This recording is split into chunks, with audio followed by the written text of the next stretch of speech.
Hello, good morning, and welcome to this morning's webinar looking at VAT. We're looking at step 3 of the VAT return, which is all around completing your return and also the submission process. So my name's Jackie. I'm joined by Matt and Michael in the background, who are on hand for any questions you may have today. So this session should take around 30 minutes today, just to cover off the topics that we're going to cover there. Just before we begin though, we will just do the housekeeping. So first of all, you have been placed on mute, and that just means that you can't speak to us today. Your questions are more than welcome though. You can use the questions panel to send your questions across, and you can also download a copy of the slides for today as well. So if you want to use that, it's the icon that looks like a document with the folder corner to download the slides, and the speech bubble with the question mark in it for any of your questions there. After today's session, there will be an email that will have links to our upcoming webinars, but also to recordings. So if you do want to watch this again, you will have the opportunity to do so. We also tie into other webinars as well. So this is part 2 of a 2-part series. So if you did miss the session that Matt did yesterday on VAT return steps 1 and 2, then you can also follow that one up as well. Okay, so this is what we're covering today. We're going to look at the VAT transfer journals, so what they are, why you do them, and some options on how to process them, the bank receipt / payment, and then we're going to touch on VAT submission. And if we've got any final questions outstanding, we'll get those answered for you, and where possible, we'll try and do a demonstration too. So just a reminder, if you do want any further training, one-to-one bespoke training is available. You can drop us an email or you can reach out to the team. We can pop you in touch with the correct team there for you. Okay, so we're just going to talk about VAT transfer journals first of all. But before I begin, I am just going to quickly jump into a quick demonstration just to show you where we are in the VAT return process so that you're familiar with what we're talking about. So here I am, I'm in my VAT demonstration company, and I'm going into the VAT ledger, and within here, we're going to open up this VAT return, which is my VAT return up to the end of December. And when we refer to step 3, this is what we mean. We're in this step here of completing the VAT return. So we've done step 1, which was preparing the figures. Step 2, which was making sure the figures look correct. We're now on to step 3. And we've got 3 options down the side. So this is what we're covering on today's session. It's these ones here. Okay, so we've got the options for VAT transfer, submitting and recording the payment. So just pop back to the slides there. I'm going to start off with the VAT transfer journals. So first of all, what are they and why do you need to post these journals? So throughout processing, whenever you have VAT on a transaction, what it does is it builds up your sales and purchase tax control accounts with the VAT values. So each time VAT is posted, an automatic posting goes onto these control accounts, which are by default usually 2200 for sales, 2201 for purchases. Now yours might be slightly different if you've got a slightly different chart of accounts and a bespoke nominal ledger. These are the ones that are there by default. So you're building up this value, and what you should be doing at the end of each VAT period, now this could be monthly, could be quarterly, which is the most common, it may well be annually, is each time you do a VAT return is you should be transferring that period's sales and purchase VAT values across from the control accounts onto the liability. It means it removes them from those control accounts and pops them onto the VAT liability to show the money owed to or from HMRC or ROS, depending if you're in the UK or Ireland. So these journals are doing that process. They're transferring that period's VAT across to the VAT liability for you. The payment is then made to the VAT liability or the receipt if you're in receipt of a refund. Okay, now you can't post a payment or a receipt to control accounts, so it has to be on the VAT liability to do that. Now, if you don't post these journals, what happens is you just start to build up large figures on your sales and purchase tax control account. So you'll start to see those figures just get larger and larger, and over time there might be something that sort of sparks your interest as to why is that figure there, why is it so high. However, the overall reporting isn't normally impacted if you do forget your journals. Okay, so under the balance sheet, again, by default, your chart of accounts is configured to group these three nominal codes together. Okay, so they do cancel each other out for the purposes of the balance sheet. However, if you were just looking at your trial balance or your nominal code list, you would see some maybe standout figures there if you hadn't ever done a journal. So what I'm trying to say really is these VAT transfer journals are a good tidy up routine, but please don't panic if you've never heard of a VAT transfer journal and you've never done them before, because it is an easy fix, but it won't mean that your figures are incorrect. So please don't panic. Now I just want to show you an example here, just to try and sort of put into context what we're trying to get across here. So what I've got is I've got two companies, and these companies are identical apart from one thing. One has had the journals completed and one has not. Okay, so I want to just show you these. So I'm going to start with this one first. So I'm going to bring this one handily called incomplete transfer. And in this company here, I just want to show you the VAT returns first. So you can see I've used this one for just over a year. And if we look at the VAT transferred column, 3 of the 4 have not transferred. Okay, so we haven't done the transfer on those. Now the impact of that on my nominal codes is I have some balances on sales and purchase tax control accounts and my VAT liability. Now having a balance isn't out of the ordinary, okay, but because I haven't actually cleared these down, these balances are probably higher than I'd expect.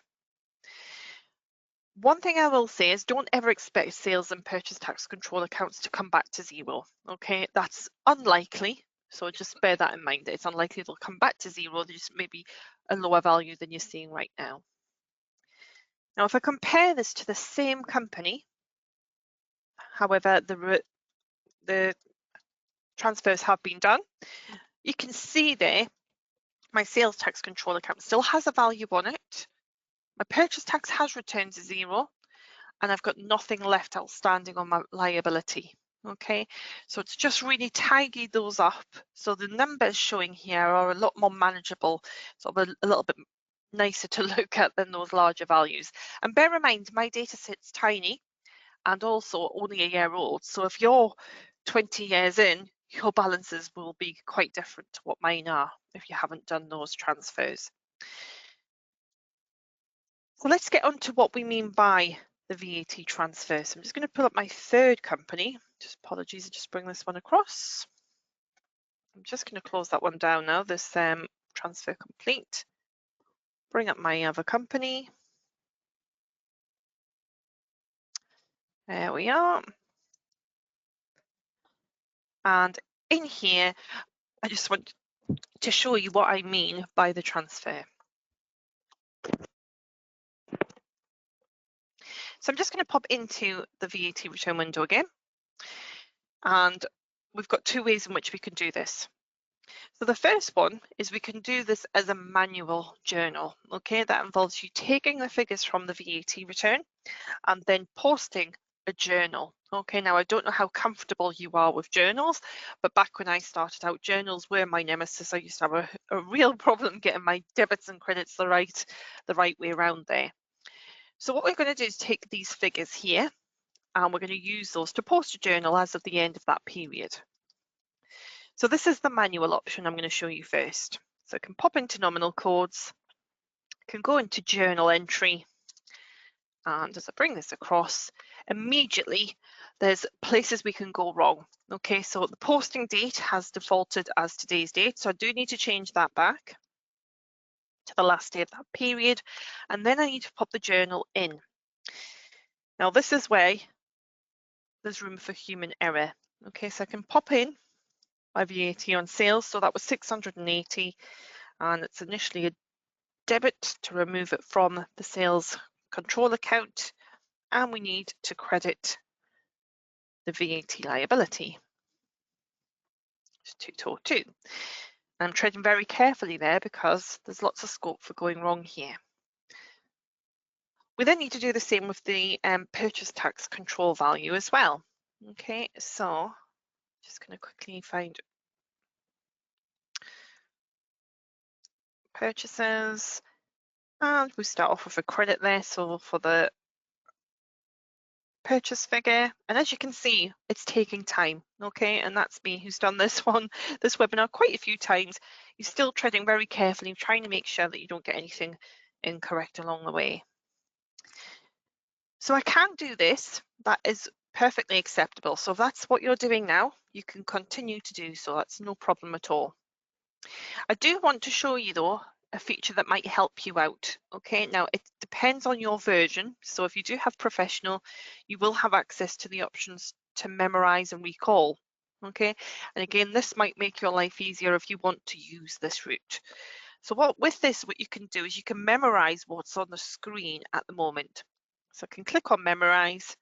I'm going to call this Thursday because it's Thursday today and I've got lots of them in here. And save. And it means that next quarter, when I come back to do this journal, I don't need to remember my debits and credits and what nominal codes to use because it will pull up this information again for me. So just to demonstrate that, I'll say no to saving the changes. And I'll recall. There we go. And what that does is it loads it. So all I would need to do using this feature is change the values to what is relevant for that particular period. Okay, so that is the manual process. Now we do just want to show you the process in the software to make life far easier. Okay, did want to explain the sort of process behind it so you can understand what is going on here. But in the VAT return now, we have the option to post the journal. Okay, now that will take into account if you've got any adjustments. Okay, so it removes any adjustments for you and it does the debits and credits for you. It posts using the correct date. There's no risk of transposing errors because the values are all already there. So I'm going to click on post journal. And at the click of a button, we have posted the journal, but it's also now marked my VAT return as transferred. So it means when I'm looking at my VAT ledger, I can look at this and say, right, I've done that return. It's currently pending, but it's also transferred. So I know that that job's done. And as a result of us pressing those buttons, it's posted those 4 journals that I showed you manually automatically. Okay, so it's taken a lot of the hard work out. Watching my typing was probably quite slow process to watch there and probably a tricky one. But you can see there at the click of a button, it's done all of it for me. It's also in the reference popped in the VAT return number, so I can easily reference where those journals sort of came from. So that is the VAT transfer. But I'll just pop back to the slides just so I can give you a bit more information on what it's transferring. Okay, so it's different in the UK and Ireland. Obviously, I've demonstrated today on a UK company. So in the UK, it transfers the total VAT on sales, which is box 1, and box 4, which is the total VAT on purchases. But it does do it minus any VAT adjustments when you click the VAT transfer journal within the software. In Republic of Ireland, it's slightly different, the boxes it's moving. So if it's a sales tax, it's doing the amount from box 1, the first box on the return. For purchase tax, it depends on whether it's a reclaim or a payment due to revenue. So if it's a reclaim, it's going to be box T4 plus the VAT charge on supplies and goods and services. And if it's payment due to revenue, it's going to be box T2 minus the VAT due on intra-EU acquisitions or postponed VAT. So just a reminder, if you want a copy of this, the handout is available for you to download there. So this just shows you the process of that manual posting. It also does give you the option for memorizing there, specifying it's professional only there. And the automatic posting does exactly the same job at the click of a button, but also tidies it up by showing it as transferred. Okay, so again, if you've got any questions, please do get them across. Like I say, Matt and Michael are on hand for any questions that you may have there. I think a couple have come through already, so please do get them across throughout the session there. Okay, so next we're going to move on to bank payment, bank receipts. Now this is probably the simplest part of today's session because this is the recording of the payment or the receipt. In some cases you may be due a refund and it's recording that into your software. So again, there are two ways of doing this. One is to post a manual bank payment or receipt and using the nominal code for your VAT liability, which again by default is 2202, but yours might vary, so just bear that in mind. Now, if you do it manually, again, remember you're opening yourself up to human error. Okay, so you've got to post things as of the date that it's actually left to come into your bank account, but you also need to make sure you're posting the right transaction, so bank payment or a bank receipt, nominal code and the values as well. So let's just jump back to the demonstration.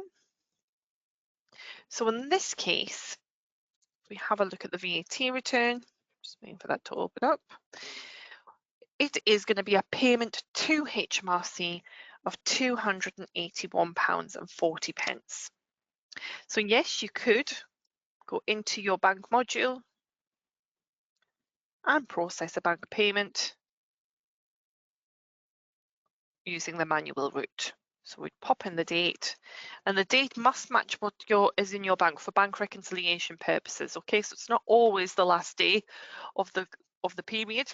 It could be a month or so later. Go to the VAT liability and pop in your value. So this is all quite straightforward. You may already be quite familiar with the bank payment process.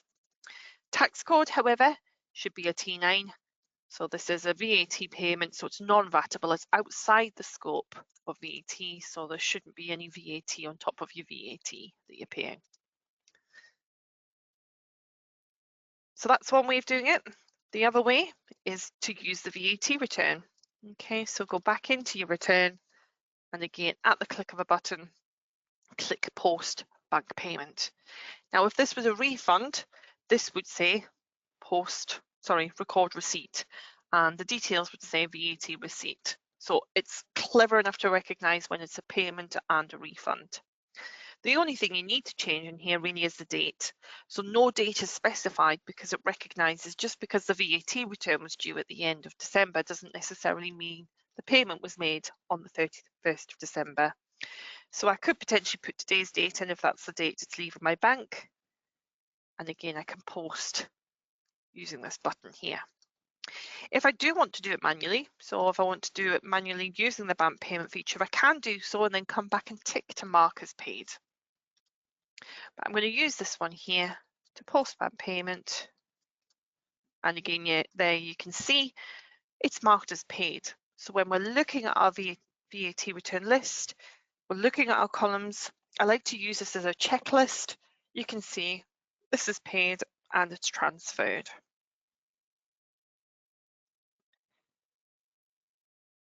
Okay, so that is the payment and that is the transfer. What I will say is recording the payment or receipt in your software does not make the payment to HMRC from your bank unless you are using Modular, which allows you to make payments directly from your software, or you're using e-payments. Okay, so we have had that situation before in the past where we've had customers click the option to post payment and then it hasn't in fact sent the money to HMRC or Oz and they've been in trouble for not sending the money.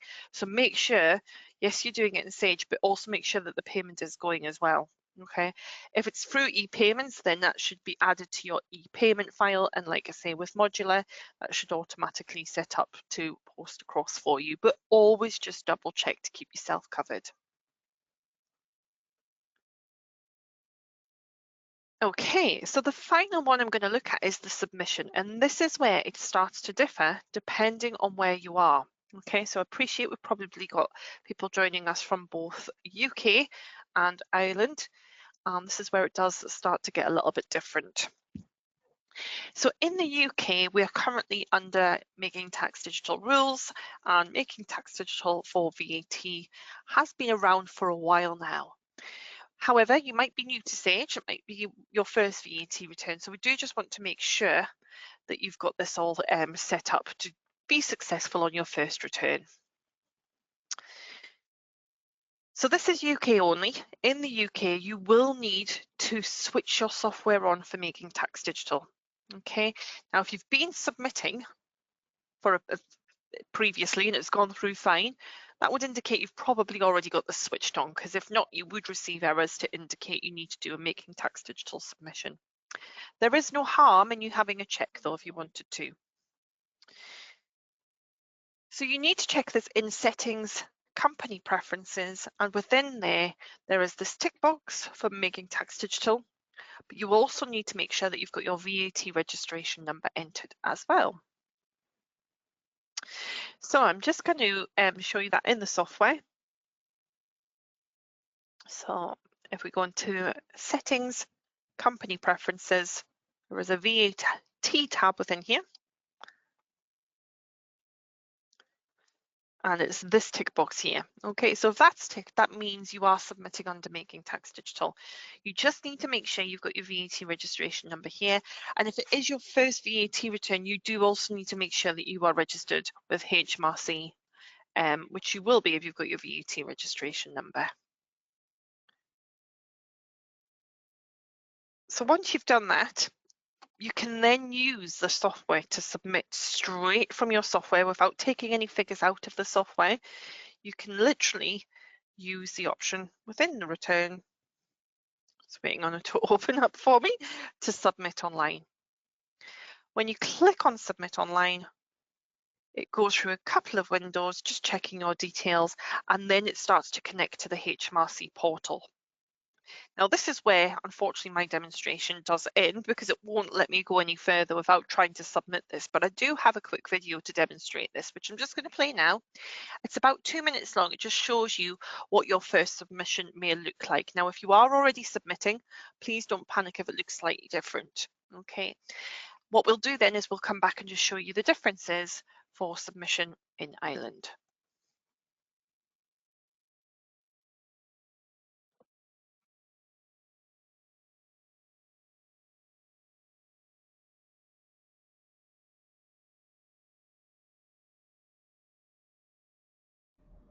In this demonstration, we're going to show you the steps to submit your VAT return online.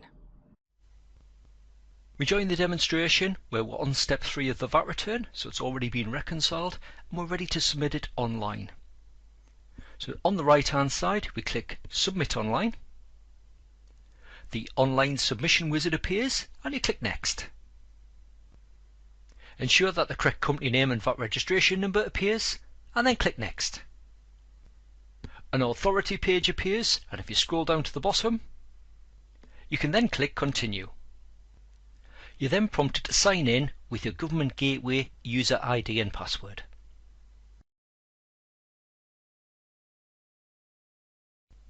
Once entered, click Sign In. You then click Grant Authority. You'll then be prompted to choose your period, and it should default to the correct one. Just make sure this is correct, and then select the checkbox to say that you agree to the following HMRC declaration, and then click Submit to HMRC. Once completed, a congratulations message appears, indicating you successfully submitted your VAT return to HMRC. You click Close. You then return to the VAT return, and as you can see, the VAT return is now flagged as being submitted.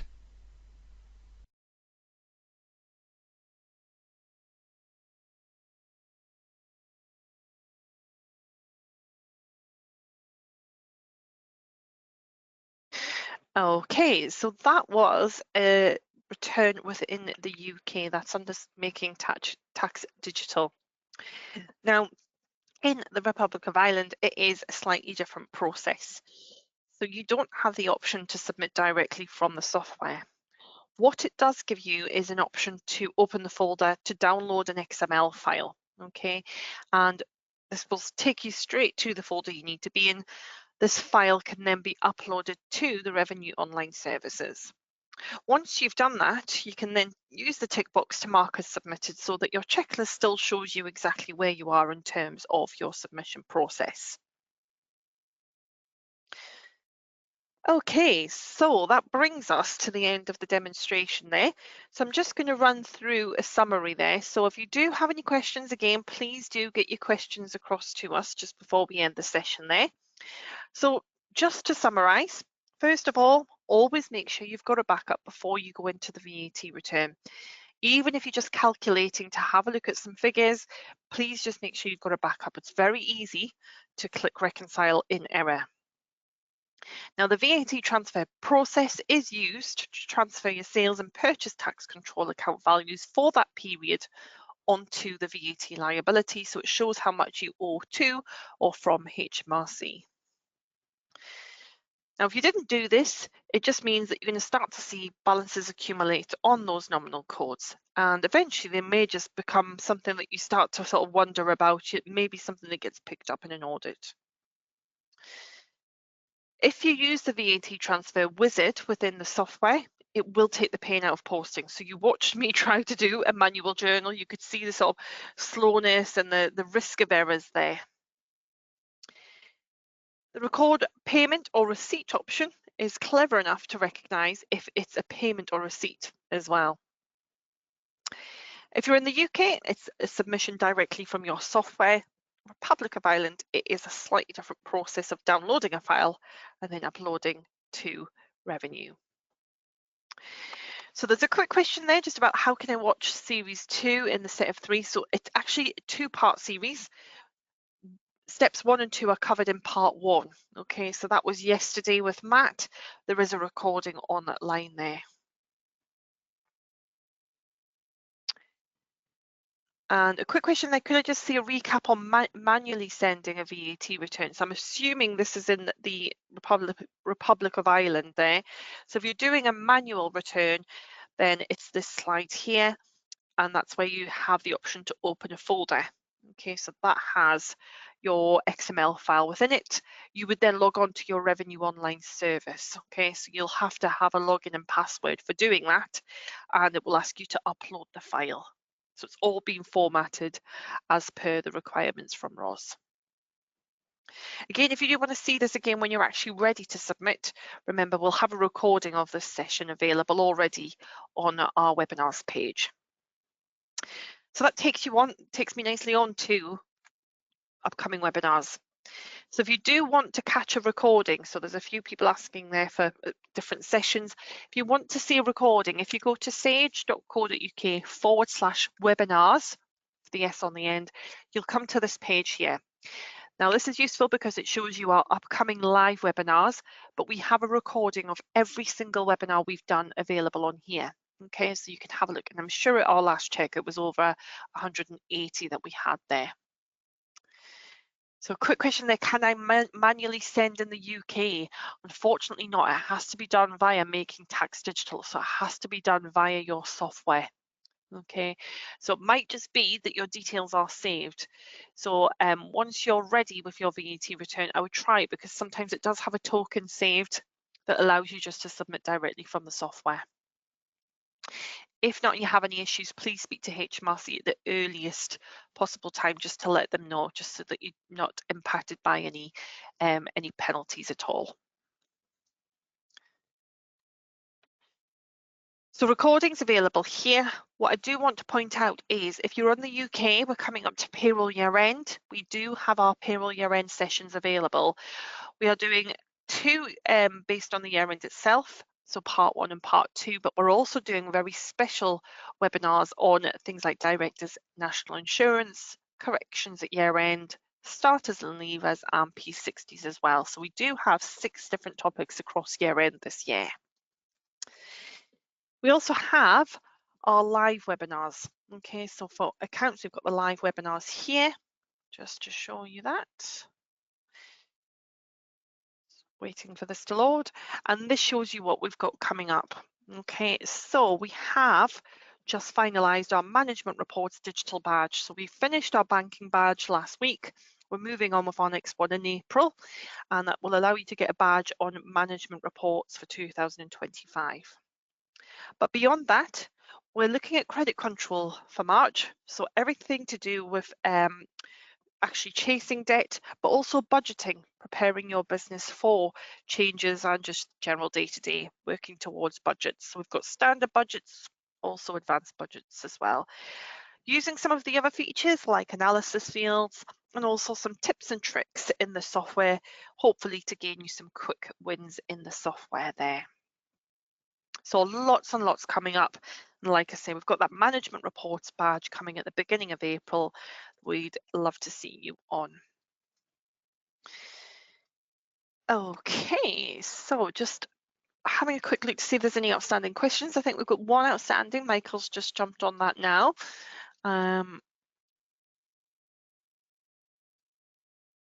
So just bear with me while he completes that one. Like I say, we've got loads of webinars coming up, and if you do have a colleague who's maybe doing payroll year end in your company, maybe give them the link to the webinars page there so they can get themselves registered there. Okay, so that draws us to the end, just slightly over the 30 minutes there. I think that's Michael just sent across the final answer there. So I'll give you a moment to take that one in. In the meantime, I just want to say thank you to everyone for joining us today. And we will be back tomorrow. I think tomorrow we've got remittances. So if remittances is something that you are looking to start processing, you can join us for that session. So please do take a look at what we've got coming up over the next few weeks and get yourself registered for those sessions. In the meantime, thank you very much to the guys for doing all the questions. Take care, and we'll see you on another session really soon. But bye for now.